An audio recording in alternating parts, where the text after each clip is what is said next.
மாணவர்கள் தூக்கில் தொங்கிவிடக்கூடாது என்பதற்காக ஹாஸ்டல் அறைகளில் சீலிங் ஃபேன்களுக்கு இரும்பு கிரில்கள் அமைத்து பாதுகாப்பு வழங்கப்படும்.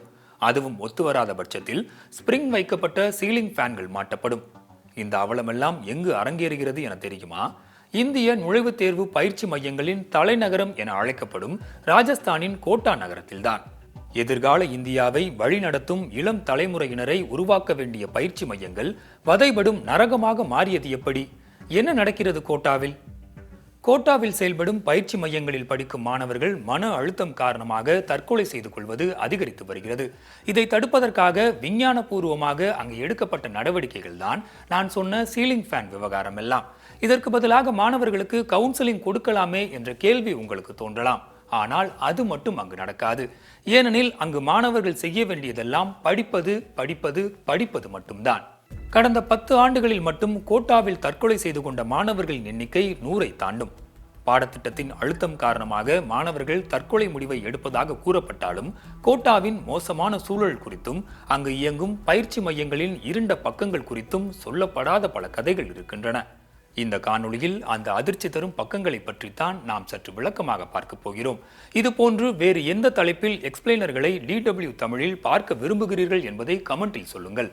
மறக்காமல் DW தமிழ் பக்கத்தையும் பின்தொடருங்கள். ராஜஸ்தானின் கோட்டா நகரம் நுழைவுத் தேர்வு பயிற்சி வகுப்புகளின் தலைநகரம் என அழைக்கப்படுகிறது.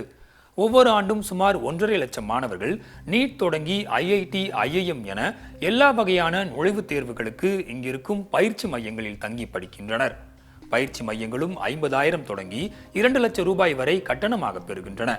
எனவே ஆண்டுதோறும் 5,000 கோடி ரூபாய் வரை புழங்கும் நகரமாக கோட்டா இருக்கிறது. இது தவிர ஹாஸ்டல்கள், உணவகங்கள், மாணவர்களின் அத்தியாவசிய தேவைகளுக்கான பொருட்கள் என இன்னொரு பக்கம் சில 100 கோடிகள் புரளுகின்றன.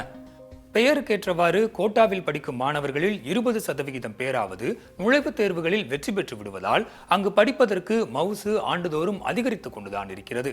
ஆனால் கோட்டாவுக்கு வந்து பயிற்சி மையங்களில் சேர்ந்தால் மட்டும் போதாது. அங்கு வந்து பல இன்னல்களை நீங்கள் சந்திக்க வேண்டியிருக்கும். சில நேரங்களில் உங்கள் உயிரையே நீங்கள் பணயம் வைக்க வேண்டியிருக்கும்.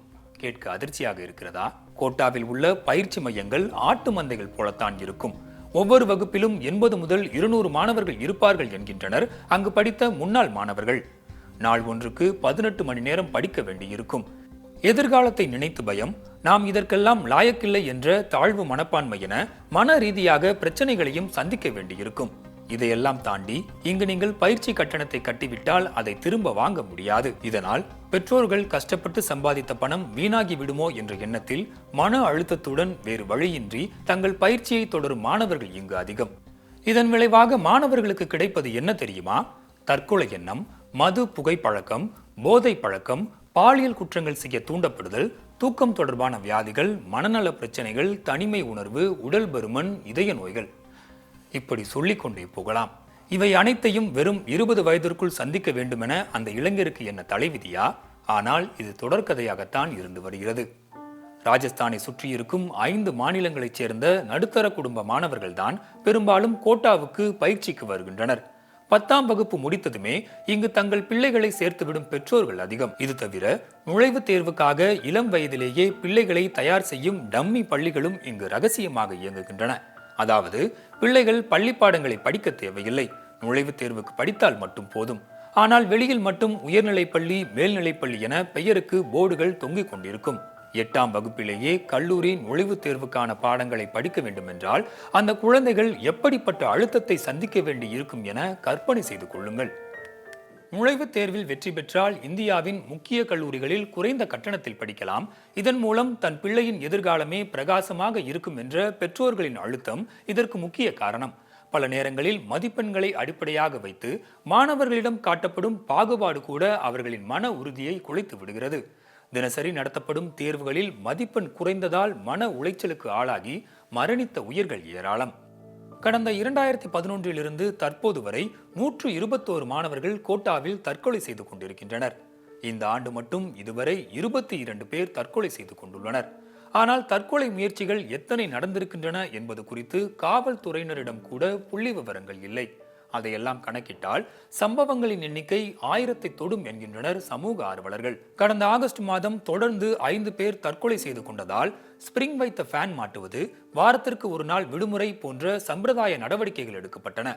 ஆனால் ஞாயிற்றுக்கிழமை மாதிரி தேர்வை வைத்துவிட்டு மாணவர்களுக்கு சனிக்கிழமை விடுமுறை விட்டால் என்ன, விடாவிட்டால் என்ன?